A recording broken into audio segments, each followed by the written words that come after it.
Good afternoon, ladies and gentlemen.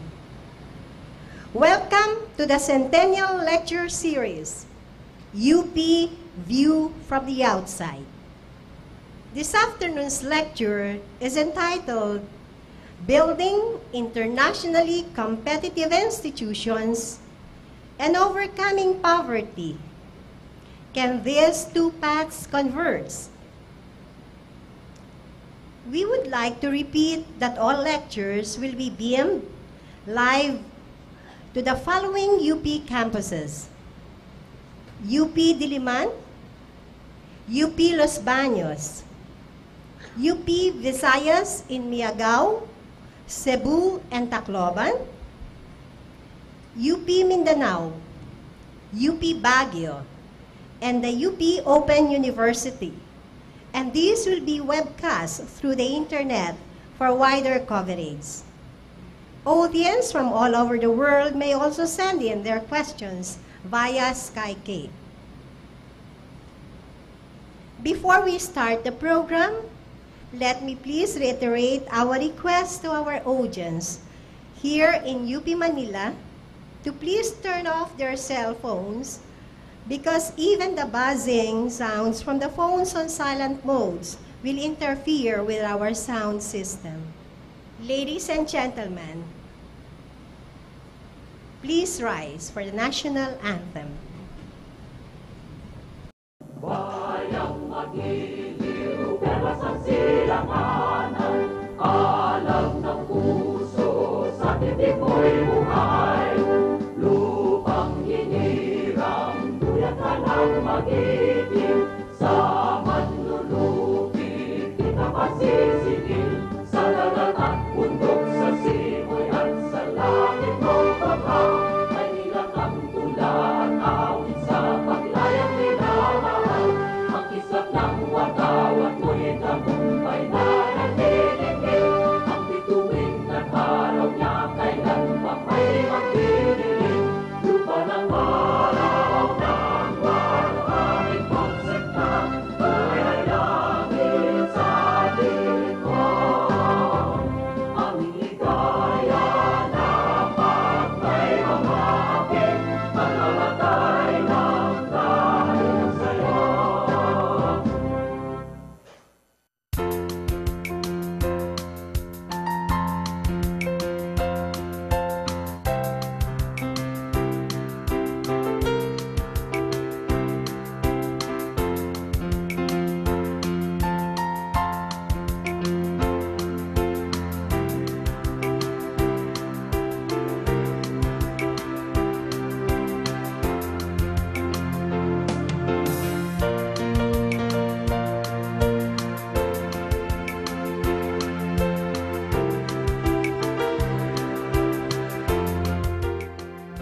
Today, we hold another important event to celebrate UP Centennial.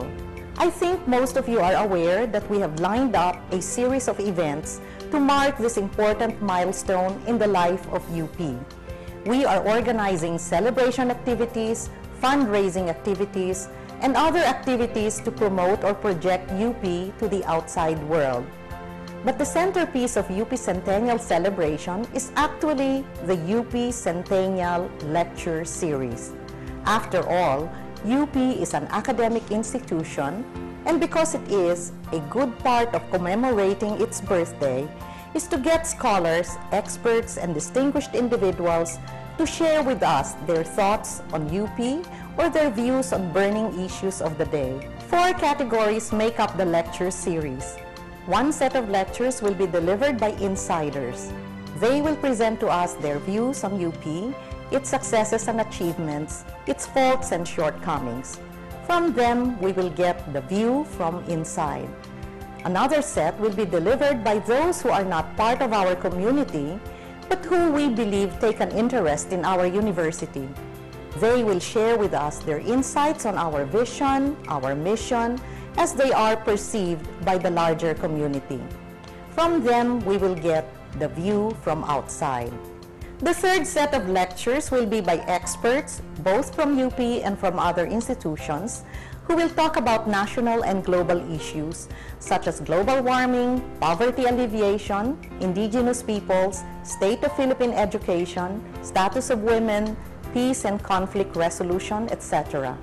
And finally, for the fourth category, we will feature distinguished individuals who through their life work have attained great distinction in their respective fields. As an institution tasked not just with producing new knowledge and disseminating existing knowledge, but also with the shaping of the minds of a future generation of leaders, we felt it was important for us to have this lecture series and provide our faculty and students with the opportunity to listen to what our scholars, experts, and invited guests have to say. Today, we have the privilege of listening to what a friend of UP has to say about the university. To our speaker, thank you for accepting our invitation to be part of this lecture series. We are honored by your presence. And to all who are here, thank you for joining us today.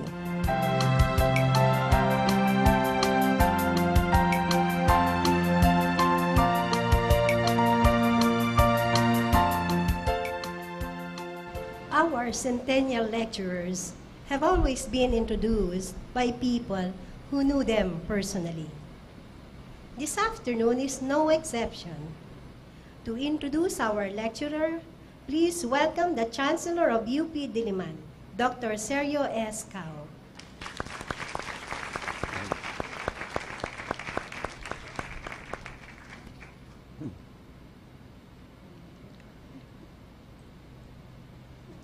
I would like to thank my lucky stars for the eminence that accompanies our centennial lecturer. Fittingly, I should be thankful, as I am, for the Creator's gift of life to our centennial lecturer and for his many capacities shared generously with humanity, institutions, and professional associations. How do I introduce someone very well known?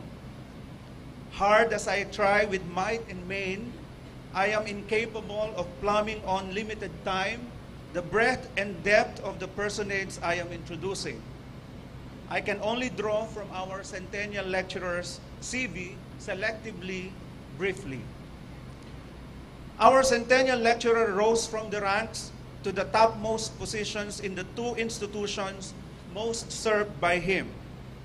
He became president of the Ateneo de Manila University in 1993, only 4 years after attaining the highest rank of professor. Before that, he was provincial superior of the Philippine province of the Society of Jesus, the Jesuits, for 4 years. A PhD holder in mathematics from Stanford University, our centennial lecturer was president also of the Southeast Asian Mathematics Society and of the Association of Christian Universities and Colleges in Asia. He is an academician, a high distinction rarely conferred by the National Academy of Science and Technology. Of fond memory and recollection is the UP Ateneo de Manila De La Salle University PhD Consortium Program in Mathematics, Physics, and Chemistry, of which he was also the able steering committee chairman, while he was also the indefatigable chairman of the Mathematics Executive Committee. The consortium was spawner and cradle of a critical mass of PhDs, much in demand in the aforementioned fields. I am myself a product of this consortium, obtaining the PhD mathematics degree in 1991. Our centennial lecturer was my teacher in many analysis courses and was a member of my PhD dissertation panel. I was hoping that the lecturer will say later that I am a good student, but actually earlier today he already said that in front of witnesses. So, Father, you are committed already. I and many other products of the consortium, like me, remember him as an excellent teacher and a kind mentor. Our centennial lecturer is a much sought advisor and consultant of the Department of Education, Department of Science and Technology, and the Commission on Higher Education. There is precious much he has done in the religious and secular spheres alike, in pushing Christian formation, in strengthening basic education, science and technology, mathematics education, and inter-university collaboration. Truly a spiritual man of the cloth, a spirited man of academe, a socially oriented man of university administration, a serving man for all reasons. Intimately aware of our centennial lecturer's manifold standing as a many-sided achiever, the University of the Philippines in 1992 conferred upon him the degree of Doctor of Laws honoris causa. The citation reads in part, "For your leadership in promoting under adverse conditions the study of mathematics, as attested to by the success of the Consortium PhD program among the nation's leading universities. For infusing the liberal arts into mathematics education and connecting mathematics teaching to the larger effort of the nation to mature and to realize itself. Above all, your leadership in promoting the development of science and technology in the Philippines. My compeers in the UP Crucible, I give you a distinguished Jesuit of great merit, Father Bienvenido F. Nebres, S.J., President of the Ateneo de Manila University. Thank you very much.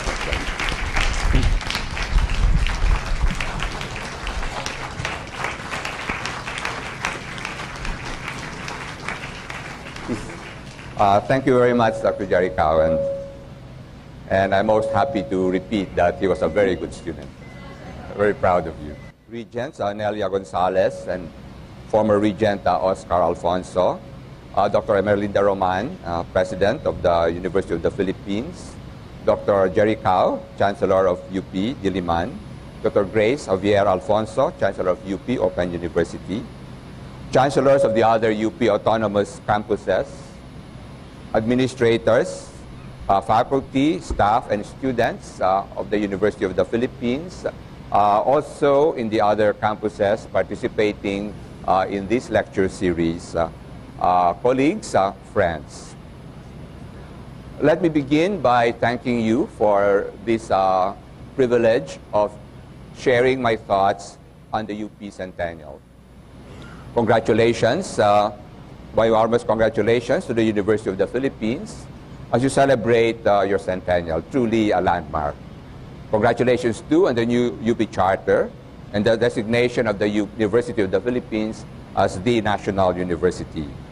It is a great honor and a great privilege and also a great responsibility. The last 100 years have truly been years of great achievement by the University of the Philippines and by our alumni in so many different walks of life.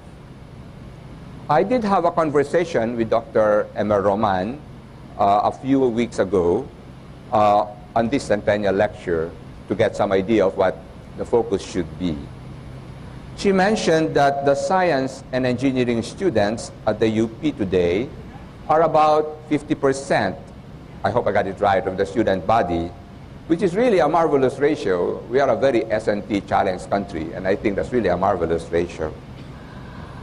University of the Philippines has been truly the dominant university in our country in the field of science and technology. I know this quite personally from my own work with national scientists since the 1970s. And the university